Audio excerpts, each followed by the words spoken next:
Hey, it's Kevin Lawton with the New Warehouse Podcast, bringing you a new episode today. And on today's episode, I am going to be joined by Itamar Zur, and he is the co-founder and CEO at Veho. And Veho is providing e-commerce delivery services, and we're going to dive into the Veho story, which I think is going to be pretty interesting. And we're going to talk a little bit about delivery services in general. What does the market look like right now? What are customer expectations around delivery, that speed of delivery, quality of delivery, and touch on some of the challenges for e-commerce shippers right now as well. So, Ita, welcome to the show. How are you? I'm doing great. Thanks, Kevin, for having me. I'm excited to have the conversation today. Definitely happy to get you on the show here and talk about all these things. I mean, we see Veho all over the place. So when we go to all these trade shows and everything, and you know, there's a lot of buzz about you guys in the industry, especially around e-commerce. So very interested to dive into the story here with you today and talk to you. So why don't you kind of tell us a little bit about the background there and tell us how you kind of came to, you're the co-founder, so tell us how you kind of came to found Veho, and I saw you have some law experience as well. So I'm very curious to hear, you know, where do you go from law to e-commerce delivery? So why don't you give us kind of some Yeah, background? I'll tell you a quick anecdote. I went to business school, and in business school is where I started the company. And Mm, I'll go back in time and I'll tell you the whole initiation story. I took a class with a professor, and the professor was talking about founder market fit. mm, He was trying to make the case that founders are going to be more successful, statistically speaking, if they start companies in areas that they had some experience in. mm, And I can tell you that cannot be farthest from the truth for me. I had no experience whatsoever in logistics when I started VO. mm, Um, let me go back in time. I went to law school. I'm Israeli born and raised. I did go to law school, and I decided that I did not want to practice law. mm, And I took a job at Procter and Gamble back in Israel, the consumer brand company. And we'll get back to that in a minute. And I had a chance to work afterwards at a fast growing startup. It's called Monday.com. Yeah, mm, it was one of the first employees. It was a very successful IPO, one of the most successful software companies coming out of Israel. And when I moved to the US in 2015, I had already made up my mind that I wanted to start a company, except that I did not know what company I wanted to start. okay. And I was looking for problems Mm, to solve. And one of the problems that kept coming up was that when I moved to the US, I started uh, becoming an e-commerce consumer. mm, That wasn't a thing back in Israel, back when I was living there. Started to buy online, and things would get delivered to my door, but they would also get stolen from my door all mm, the time. And I would walk into my building campus. There's a big glass door. You walk in, and there's maybe 50 or 60 those sticky notes that UPS or FedEx leave to you on the door. Sorry, we oh yeah. missed you. We'll come back tomorrow. I'm like, I'm not going to be here tomorrow. How do I communicate with you? How do I tell you where to bring the package? It's not hard. I just need you to communicate with me. Yeah. And then, lastly, I had a case where I purchased a subscription box. It's one of those national meal kit providers. Mm, And it was a Monday that I was waiting for the food. So I did not buy food for that day. I came back from class Monday evening, and the box did not arrive. And not only didn't arrive, I also didn't know where it was. There was no tracking page. There was no way to communicate, to ask questions. So I went to sleep hungry. mm, It's a true story. And the following day, I called the customer service team of that company, and they said, "We don't know where it is. We gotta call the shipping company. yeah. It's a regional shipping company in the East Coast." I called in. Nobody answers the phone. You don't know. You don't get the information. I was so frustrated. They canceled the subscription before I even tried the product for the first time. Oh wow. And now I'm going to connect all the dots to you. Mm-hmm. Back in time, I had this moment when I said to myself, it's Procter and Gamble. We had this concept called moment of truth. The Mm, moment you go to the store, how you feel about the product, where it sits on the shelf, the messaging, it's going to make a big difference on whether you buy the product in the first place or not. And that moment of truth was so important to nail. And then when you take that product home, second moment of truth, you open it for the first time, the way the shampoo feels on your hair, the shaving balm, whatever that is, if it feels great, if it lives up to the promise, you are much more likely to become hooked, to become a repeat customer. And Procter & Gamble has built one of the greatest companies in the world around that concept. Yeah. And that moment of truth was completely missing from e-commerce logistics because of all the experiences that I just described to you. And in particular, that brand that I spent money on and they spent money on merchandising and branding, I couldn't get that package delivered.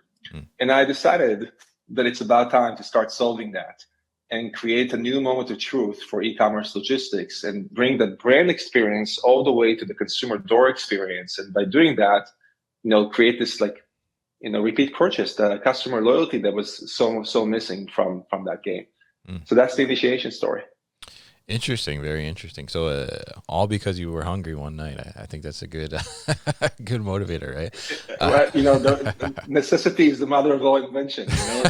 That's true. That's true. Yeah, yeah. Very interesting story there, and I mean, it's very interesting too. And I love the fact that you kind of touched on, that communication aspect, because I think that as we saw, e-commerce evolve, and I think I see that you guys have been around since like 2016, right? Is that correct? Yeah. So 2016, correct. Yeah. So as we've seen kind of that evolution, right? It's almost like some of the traditional things out there, right, have not been able to keep up with how our consumer lives react, right? I mean, 2016, obviously we're texting and emailing, no problem, all that kind of thing. And like you said, that communication, like, well, how do I tell you that, like, hey, I'm just not going to be here, like, tomorrow, like, can you deliver like on Thursday instead, or something like that, right?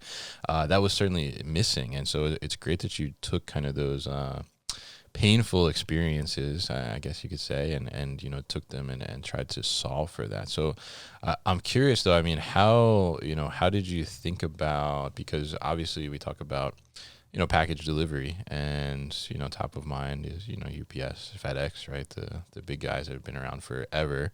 I mean, how did you feel that you're gonna like go and try and almost challenge them in a way? Well, I'll be honest. At the first place, I wasn't thinking that we're going to challenge UPS or FedEx. That wasn't the plan per se. The plan was to solve my own problem, which is I couldn't get stuff delivered to my door. And Veho initially started as an idea to actually have consumers reroute their packages to some 7-Eleven across the street. It's a concept that is quite prevalent in Europe. It's called Podu pickup, and it's basically order online, have it delivered to some other address. Forgot what the acronym stands for. And we tried to do it in the US. It wasn't to compete with UPS and FedEx. It was to build on top of their solution.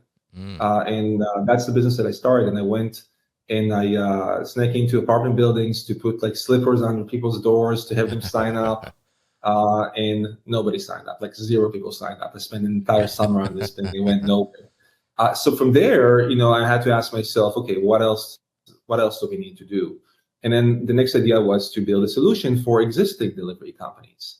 So not UPS and FedEx initially, but there is an industry of regional delivery companies in the United States. We're competing with those companies today directly.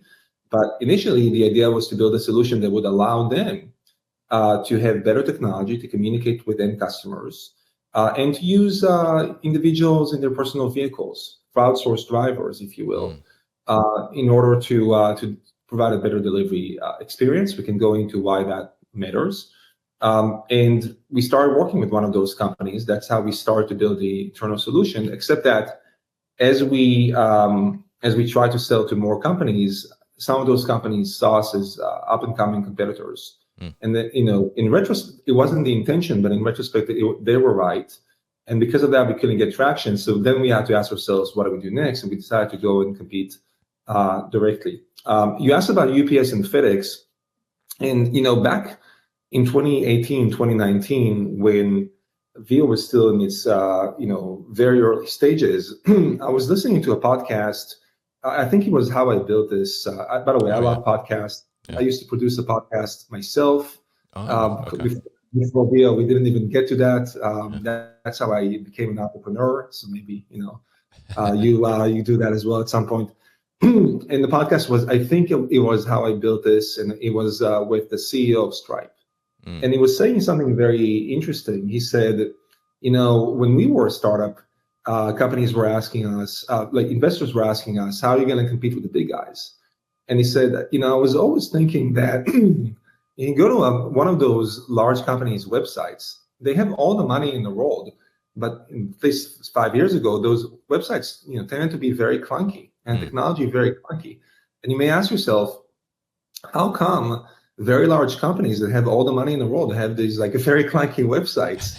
And the answer is it's really hard to innovate when you're very large and you don't have that culture in your DNA. And look, I'm not here to criticize UPS or FedEx. I think those are amazing companies. They were built for a different era. They were built for an era where most of shipping was into big stores, big packages. There was somebody there between 9 to 5. You didn't have to communicate. Delivering it next day or same day with a great customer experience was just not necessary. And the world has changed. And because of that, I think that some of those companies struggle to adopt fast enough to where consumers are today, what their expectations are. And that's where Veho has a chance and has capitalized on that chance to build something very meaningful. Interesting perspective, and I love to hear that kind of how you originally started out and didn't quite work out, right? The initial strategy there, but I think it's really interesting to hear that too, and I think it's such a great point about how you said these companies they get so large and it's hard for them to innovate, and I think that's so true, and I think that's probably why we see so many startups now within the supply chain space overall as well, because there's been just this traditional model in a sense that's like delivery, it's just been done this way and that's the way it was, and now the world has changed and the consumer expectations, behavior has changed with the new technology coming into play and all these different things, and it's hard for them, I think, to make a huge pivot in that way, or recognize that, because I think in a sense almost it's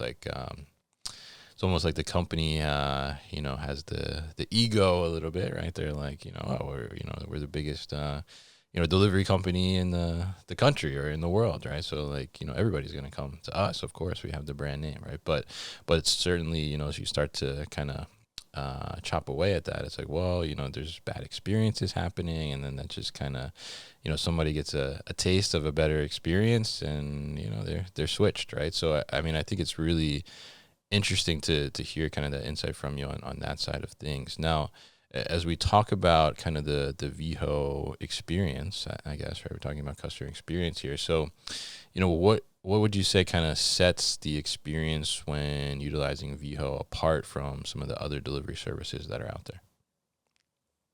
We designed our company completely around customer experience. When you think about how most logistics companies are designed, they're designed around efficiency. And it's important because for the most part, logistics is a commodity. The prevailing perception in the market, when you're a shipper, as an example, is that as long as the thing gets delivered, that's good enough, and I should just get it for the lowest price. And I think that's not a wrong way to think about it if all the companies are providing the same type of service, essentially, right? Because of that, what allowed the companies to drive down the price, and differentiate on price was just getting more and more efficient. So technology was built for warehouse automation, and it was all about asset utilization. Now, all those things are true to Veho as well. But we decided to build a company in a very different way. We decided to build a company around the customer experience. It means that when a customer receives the box from Veho, it's not only visibility that they have, but they have full control. I like to call it delivery on remote control. It's like, Kevin, I'm giving you a remote control for your package. What do you want to do with it? You want to click here, that will reroute to a different address. Click there, that will reschedule to another day. You want to click here, we'll come and pick it up from your door. You don't even have to print a label. And we communicate with the customer. It's a back and forth communication that allows customers to say, hey, I'm not going to be home, come back tomorrow. Or, hey, here's an access code to my building, but don't go up to the 5th floor because somebody's going to take it from the door. I want you to bring it, from the back door, as an example. And the engagement is really, really high. And that gives people the sense of comfort, control. It's like we're taking away that headache You order online, when will it arrive, and will it be stolen? What's going to happen? Can I return it? Take all that headache away. We make it super easy for you, and by doing that, we make it easier for people to buy at the first place, and then also more likely to come back and buy again because it was such a great experience. So we designed the company around that. What does it mean? It means you need to have the right people in place. People are obsessed about customer experience. Yeah. So obsessing over experience is one of the core values of the company. And we really thrive that. We talk about customer success stories and how to go above and beyond. And I can tell you stories if you want to get into them about things are kind of crazy that we've done because we care so much about providing every experience is going to be a great experience with Veho. And then you got to have the technology. First, the technology to communicate with customers in real time. It has to be scalable. It has to be robust. It has to be represent the brand that we serve. It has to be secure. And then there has to be a technology that allows us to deliver in a different operating model that actually allows customers to take control over their delivery. So here's one thing you said. You mentioned FedEx and UPS. Yeah. And one thing that makes it hard for those companies to provide that great experience, and people don't always think about, is that the package is usually delivered in a large truck. And that truck, in order to make the economics work, that truck needs to be full. It means that it needs to be on the road for 8 or 9 or 10 hours a day. So it means, by definition, that it can only pass by your house once at this very specific time. That's the most optimal way to optimize the route for 8 to 10 hours. Now, when you use a different model, gig economy model, where most of our routes are 4 to 6 hours, that route can start at 7 a.m., it can start at 12 p.m., it can start at 4 p.m., you can reroute within the route. It's not going to take the driver until midnight. It's still going to be within 4 to 6 hours. It gives us a lot more flexibility to give the customers options, right? So culture, technology, operating model make Veho a very different type of animal in our space. It's a customer experience game. It's not just like an efficiency game. So yeah, efficiencies matter, of course. But we believe our bread and butter and our right to win are providing an incredible experience that makes customers want to come back and buy more from the brands that we serve. Very interesting. And I think, it's such a great thing that you're obsessed with that experience, like you said, as one of your core principles. I mean, I think that's so key. And I love the fact that you're saying that, hey, we can, you want to deliver later, you want to deliver to a different address. Like, I think that's such a great thing to be able to accommodate and be able to give the consumer that experience, because at the end of the day, I mean, it's going to make them more likely to, work with whoever the brand is or the shipper is in the first place, and reorder from them. And I've certainly had some times too where, in these days where we see that, we have autofill forms and, we have multiple addresses on certain accounts and things like that, where I've, automatically selected the wrong address, and I'm like, oh, how could I change that in transit? Like, it's not going to show up where I need it to show up. And so being able to have those experiences and that option to do that is such a great thing. And I want to touch on the, because you mentioned a couple of times here, the gig aspect to it, the gig economy aspect to it. And, how does that model kind of work, and how does that allow you to provide a better experience for the receiver of the package? Here's one of the, I would say, almost unknown realities of e-commerce logistics. A thing that most people don't think about, and was quite mind-boggling to me. The volume, the number of packages that is shipped across the United States, as an example. Everybody knows that during the holiday season, that volume goes up significantly, right? Also, everybody knows that, during the pandemic, that went up significantly as well. What most people don't know is it also fluctuates throughout the week, every week. And we have more packages on Mondays and Tuesdays than the rest of the week. Sometimes there's summer campaign by some of the large brands that we work with. There's more packages, etc. That fluctuation actually is really hard for companies that have a fixed fleet of trucks. Right? Because some days those trucks are going to run full, and there's going to be packages left behind, so they cannot meet the expectation of the customer to deliver within a day or two that they promised. Other days they're not going to be full. And when they're not full, it's really costly because those trucks are expensive. The model is expensive. And second, that model doesn't scale very well. During the holiday season, how do you catch up with all the demand? Of course, during the pandemic, etc. So one of the realizations around Veho is that, it's not just a better communication play. Our focus is also on faster delivery. And most of our packages are delivered within 1 day, 1 day shipping. Why, by the way? Because it allows us to enable brands to compete with Amazon's offering for next day delivery. Right? It's very hard for UPS and FedEx to do. It's much easier for Veho to do. And the operating model really plays a huge role in this, because what it allows us to do essentially is flex up the number of routes that we have while still having every route matched with a driver partner on a platform to continue to deliver north of 99% on-time delivery, even for next day delivery. And that's by far the number one, I would say, result or metric in the country of all companies in our space. It's because we're able to seamlessly match the demand for deliveries with, labor for driver partners, and be able to do that even when the volume goes up or down. It makes our economics more effective as well. So, happy to talk about how we actually bring that to life. Obviously, technology plays a huge role in making sure that every new driver is just as efficient as a UPS driver or a FedEx driver who've been doing this for 30 years. But that's essentially one of the secret sauces for the success of the company. Yeah, and I think it makes sense to create and have that flexibility to do those different things, like you said, to be able to handle those fluctuations in volume.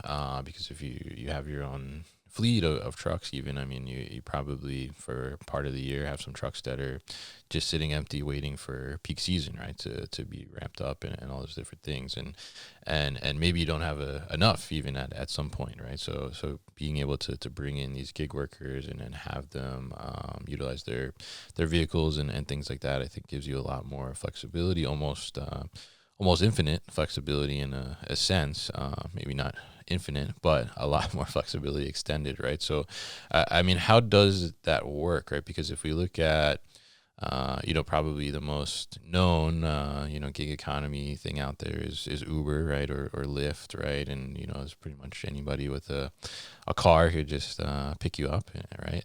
But how does kind of that, I guess, qualifying for, a driver with Veho, I mean, how does that work so that those principles that you guys live by, which you mentioned, the obsession with the experience, I mean, how do you ensure that, someone that's coming onto the platform that's going to be a driver is going to carry out those principles all the way through until they get that package on your doorstep or your porch? When I sit down with CEOs of Fortune 500 companies, and when I talk about the operating model, this is typically the number one question that comes up. How do you get the quality? These are my customers, and the customers, interacting with the customer is one of the most sensitive things. If you do a bad job, they're going to penalize me, the brand, for you. So how do you make sure drivers actually live up to the promise? And I answer it in two ways. The first is starting with the data, right? So data is just a proof point. Our on-time delivery rate, our average customer satisfaction are the highest in the country. On-time delivery rate over 99% on time, average customer satisfaction 4.8 stars out of 5, by far the highest in the country. It's because consumers want to interact. They want to be able to feel in control, whether the driver is a UPS driver or the Veho driver. And second, the technology allows us to have a full chain of custody. We know exactly where each package is. If something is going to be late, we can tell the consumer. Our technology guides the driver to the right door. And in 2024, we are building machine learning to show the driver where to park the car, how to get into the building, where exactly to leave the package based on previous deliveries that the customer rated, as an example. So we make it easier and easier and easier for anybody to be just as efficient, if not even more efficient than a driver who's been doing this for 30 years. It reminds me of the story of in London. I don't know if it's a story, but they found that taxi drivers in London have a certain area in their brain that is more developed than the average person. And that area of the brain is associated with aerial memory. Because to get a taxi license in London, you need to memorize all the street corners and all the streets and the entire map of the city. And then, Uber came along and downloaded all that information into an app and made it possible for anybody to do just as good a job. And it's the same thing here. If you have great technology, that makes it very easy for everybody. And if you have a system of rating and reviews, customers can rate the service, give a 5-star, 4-star, or 1-star. We have a trust and safety team that looks into 1-star reviews, what happened. And drivers want to drive us, and so they want to keep their score high. And we have a full chain of custody. We know where every package is at any point in time because of the technology. This is a recipe that allows us to provide an even better delivery experience than companies who have been doing this for a very long time. Technology really is the secret here. Very interesting, and I love the fact that you said you're building out that machine learning where it's telling you exactly not only where to put the package, but I love that you said it's also telling the driver where to park too, which I think is a fantastic thing, because we look at more densely populated areas, especially in the city and things like that. It gets challenging sometimes where where am I gonna put my vehicle right now to be able to run out real quick and drop this package off, and you're helping the driver in that sense too as well. Stay out of trouble in some cases, right? Especially in the city, not get that ticket or towed or anything like that, and being able to do that, but also ensuring that they're not going to be rushing, I guess, to drop that package off and maybe put it at the doorstep next door because they're worried about their car or something like that. I mean, I think that's a fantastic thing to be able to make that experience even better. And it's great that you've focused that technology to be able to do that and kind of adapt and come to light to be able to make that experience carry all the way through. Because it is, as you said, when you talk to these companies, if the delivery experience is bad, the customer is not coming and complaining to Veho probably, right? They're going to go and complain to who they bought their items from. So it makes sense to be able to be that extension of that experience and make it a good experience. So I'm curious, from that regard, and you mentioned some next day delivery in there as well. In the conversation, I mean, where do you see right now that, because I think through the pandemic and a little bit after, there was such a focus on fast delivery and can we get it same day, can we get it in 15 minutes, as fast as possible? But I think the conversation around that has changed a little bit from the consumer perspective. So I'm curious, what are you seeing in terms of what's the consumer expectation for delivery speed and what's really kind of mattering to that e-commerce customer?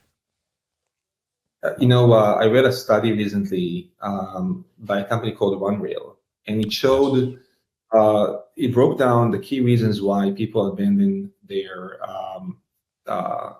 the carts, the shopping cart, before they decide not to shop online.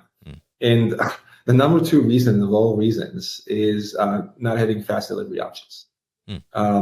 So I think when you look back to 2014, 2013 or so, these are the years where Amazon really was starting to build Amazon logistics. But right in the beginning of it, the common delivery time in the market was 5 to 7 days. Place an order, it says, free delivery 5 to 7 days, or wasn't even free. I had to pay for it back in the day. Yeah. Amazon came along, and Amazon started to push the envelope because what Amazon realized is that even if consumers are not demanding a certain thing, once you set a new bar, people get used to it. They don't want to go. They don't want to go back. Yeah. It gives you a competitive edge, right? So you start with free shipping, and then it became 2-day delivery, 1-day delivery. Nowadays, they have more of same-day delivery. Surely those things are costly when you're trying to compete with Amazon with an old-school type of system that is really expensive to use. That's why you need new solutions. You need new solutions like Veho is an example. Consumer expectations are not going to go away. Consumers are always going to ask for more, and they're always asked to be for faster, for better, because guess what? You can buy the product from a store and get it within 5 days, or you can get it within next day for free from Amazon. And by the way, if you don't like it, you can return it, no questions asked. So who would you buy from, right? And this is Amazon's strategy, and everybody else who wants to compete with Amazon needs to provide something that is similar. It doesn't have to be identical. It needs to be similar. It needs to live up to consumer expectations. But it can be different, right? And not everybody is going to have hundreds or thousands of warehouses all over the country to provide same-day delivery. So what can you do? Well, and one of the things you could do is you could provide maybe a slightly slower delivery, next day or 2 day, but do it with better communication. And most importantly, do it in a way that is reliable, that makes the customer know that if they expect it on Sunday, they're actually going to get it on Sunday. And one of the key data points that keep coming up is that it's not just the speed of delivery that matters. What matters even more is whether you actually got it on time. Right. We know that consumers are willing to be more forgiven for 2 day delivery as long as they get it on time. And if you're late, tell them you're going to be late ahead of time. So they're going to be more forgiving. So the communication aspect and the reliability aspect also has a huge role in it as well. So look, delivery time is not going to go away. People will want it fast, right? The real question is, what do you do to compete? What do you do in a way that is cost effective? And I think the answer is, number one, you need to have a strategy. And the strategy probably isn't working with companies who are not designed to deliver next day or 2 day or same day. Number two, you need to have an edge. And the edge is probably not around having multiple warehouses around the country. That's really expensive. But to think about, how do you communicate with the customer? What are the policies that make it very easy for people to purchase in the first place? How do you take responsibility for a bad delivery? How do you elevate a great delivery to come back and buy again? You can personalize this. Those are all things that Veho is thinking about to help brands convert customers at the first place, and then help them, come back and buy more and build loyalty after the purchase. Very interesting. Yeah. And I think it's such interesting to see that, and interesting that that's the number two thing, is not having that fast delivery. And I think it's such a great point too, that, the consumer, when they get used to something, and, I think it's hard to find someone that has not gotten used to the Amazon experience, I guess, out there. I mean, I think pretty much maybe everyone within the United States at least has ordered at least one package off of Amazon. I can't imagine anyone that hasn't at this point, but you get used to that, like you said, and it's hard to go back. But that can be such a challenge sometime for like a small to medium sized business that's trying to maybe compete with that, has something maybe similar that you could get on Amazon, So, I mean, how important is it for that small to medium sized business to be able to, maybe not deliver on like same day promise, like you said, but, within next day, 2 day, and have a great delivery partner to help them kind of navigate through that and enable that to happen? Well, I think very important, but I'll tell you what is even more important, and it has actually nothing to do with delivery in my view.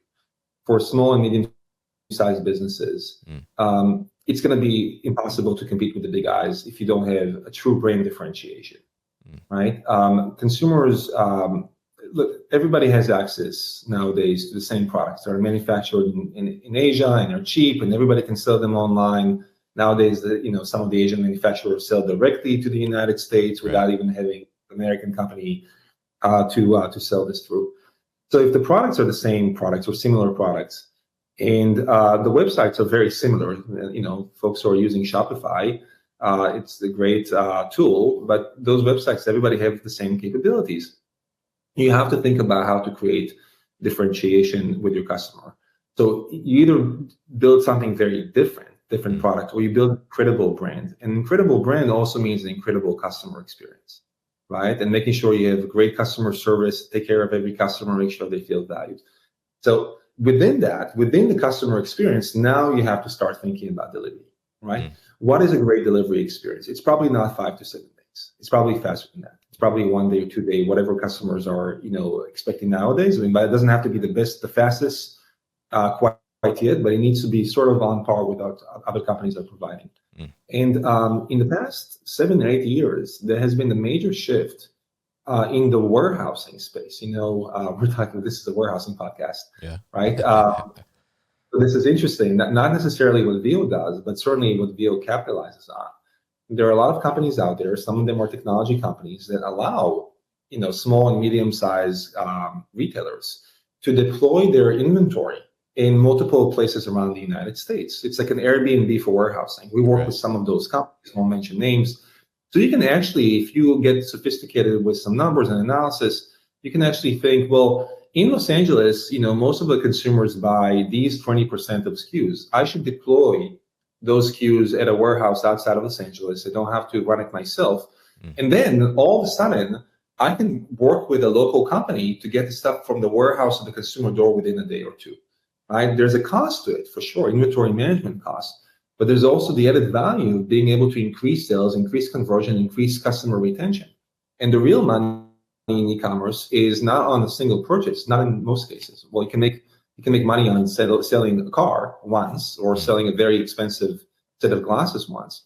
For the most part, it takes several purchases to turn a customer to a profitable customer, because it takes money to acquire that customer in the first place. So you got to make a profit over several purchases.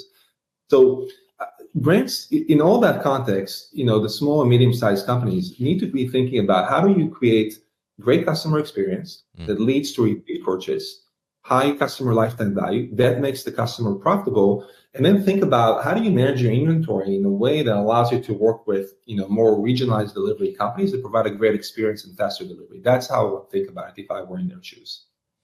Very interesting. Yeah, and I think it's such a great thing too. I mean, like you said, focus on that experience first, and then how does that delivery kind of carry through, and almost as you guys say in your principle, how do we carry all the way through that obsession with the experience, all the way from that I guess discovery point to the order point to now like the delivery point. Like how do we make that flow through and have that happen? And I think that's so key too. I mean, being able to have a good delivery experience is such a, I think as a consumer, we don't necessarily just think of it in the normal sense. Like, it's not something we're thinking about all the time, but I think from a shipper sense, like you realize that like, hey, if this, like, we don't have the ability as an e-commerce brand to, have that touch point in the store, right? And maybe we don't even have that ability to even talk directly to the customer at any point, because they just don't engage us on a chat or an email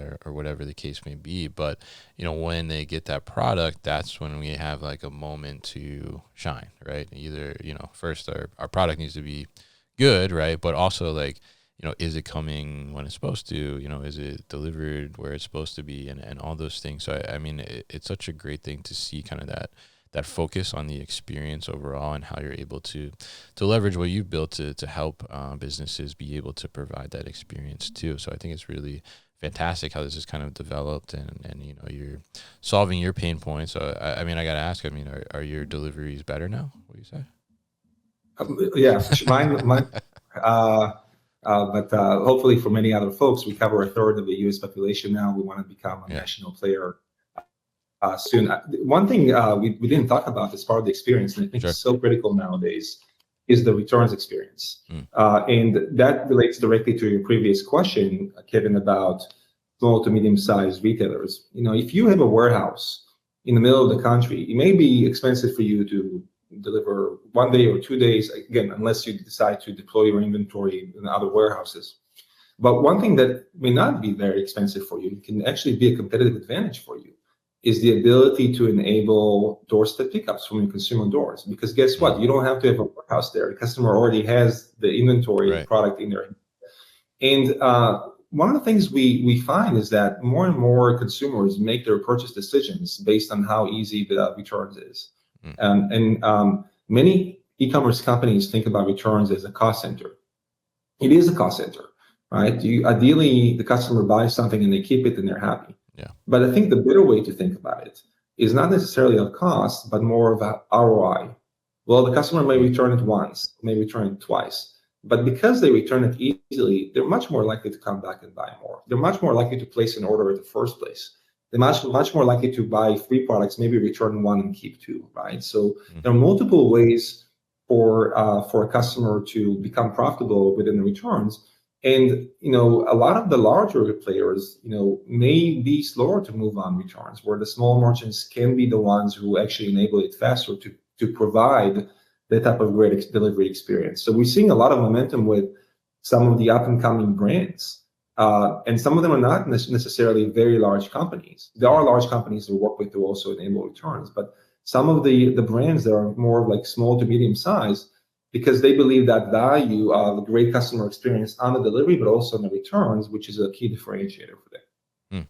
Yeah, very interesting point there, and I think that's such a good thing too, because I'm certainly guilty of getting something and wanting to return it, and then the instructions are a little too much, and it's still sitting in my house somewhere, right? Like so much longer later, never got returned. So I mean, it does make such a difference too, I think, in that experience, and it's great that you're able to leverage that. Like you said, it's already there, so let's pick it up and let's get it to where it needs to be, and being able to provide that returns experience just kind of goes the extra mile, I guess, on the reverse last mile, reverse new mile. I don't know what you would call that part of the mile, but yeah, I mean, it makes so much sense to be able to tackle that too as well. So very interesting talking to you here, Ita, and kind of learning all about the Veho development and evolution over time and experience, and looking to very interested to continue to see kind of the evolution of the business, and how you continue to expand to become that national player, as you just mentioned. And